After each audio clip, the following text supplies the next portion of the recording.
Tout d'abord, hein, je tenais à remercier toute la population de Diourbel parce que je taxawaay bi kawe na trop. Avant may ñëw ci fee yi je tenais vivement à les remercier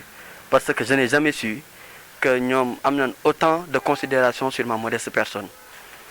Arrestation bi li ko waral mooy que ne sama koñ dafa amoon benn famille bu ñu waroon a mettre en quarantaine. Bi coow li amee ba côté ay 3 heures man maa ngi woon sama kër ndax je devrais présenter benn exposé ay 11 heures ci suñ plateforme bi ndax à l'UGB ñi ngi def cours ci laa taale sama téléphone ndax bëgguma woon am benn perturbation ci laa gisee les informations ma xool ci statut yi ce que j'ai vu que ne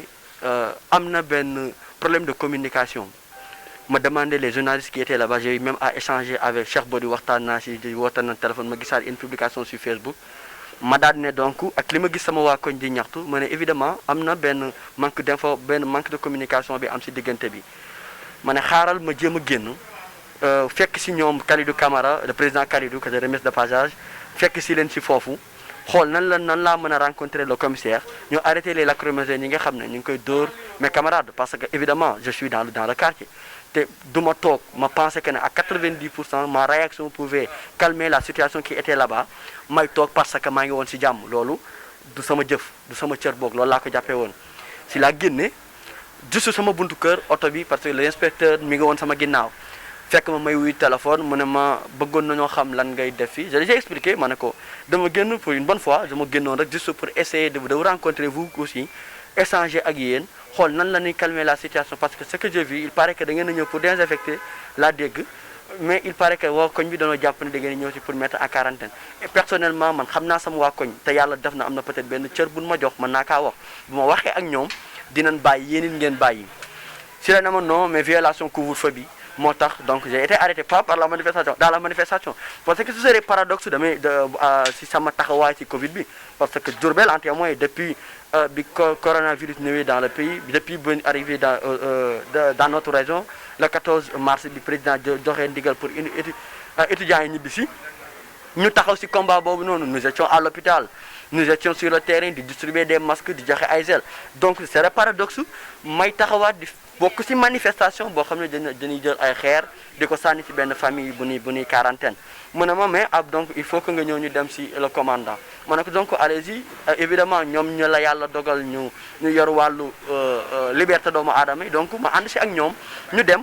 ñu yóbbu ñu ne force nga fanaan et après j'ai accepté amul benn problème mais loolu ci leen ma arrêté woon et je remercie toute la communauté diourbelloise ndax taxawaay bi doy na waar trop ñun ma ko taxawee jàpp naa ne tey bu doon yoreel man maa leen yoreel bor te je le dis et je réitère mon engagement ferme loolu moo indiwaat fii donc pour àndaat ci xeexu coronavirus bi ndax taxawaay bi ma waa Diourbel woon keroog yoon la ma nit lépp lu may defati comme ni ma ko doon defee Diourbel sera la préface et l'épilogue de tous mes chapitres inchallah et je continue à défendre la communauté estudiantine la communauté diourbelloise et toute la population de Diourbel loolu man jàpp naa ne jamono bi ma toll ci Diourbel waxuma tollu ma fenn nag je le sais et je le dis en toute modestie mais du yoonati dara inchallah di yëkkati di dal ci Diourbel man Alé Touré ma ne damay toog di dallu wala may toog di ci seetaan inchallah c'est un combat personnel et aussi je remercie la communauté étudiantine gis naa taxawaay bi xam nañ que ne ka fa nekk kenn ku ne jàppoon que ne yow yaa fa war a nekk ñu taxaw fa donc mënuma tudd tur nag ndax mënuma tudd tur évidemment mënuma tudd benn tur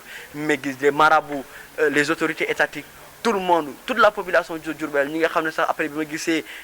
Facebook les commentaires des personnes yoo xam ne mosuma leen a rencontrer physiquement mais ñu bind ci ay témoignages yoo xam ne wax dëgg yàlla permettre na ma tey jii ma xam ne Diourbel man maa leen delloo njukkal mais alhamdulilah aussi la police traité bi nga xam ne def nañ ñu ko mu nekk loo xam ne tamit xeebu yaakaaroon nañ ne sax ñoom ci biir duñ defe ni muy respect bi ñu wane suñu personne bi jox ñu cër bu mat sëkk loolu ñu leen koy delloo njëkk bu baax a baax di xam ne ñun ak ñoom ay xarit lan ay doomu nday lan ay mag ay rakk lan ndax la police tamit le policier am na kër ci kër la dëkk ndey ak baayam mi ngi fi donc ñun ñëpp ñoo bokk li ñuy def li ñuy xeex c'est pour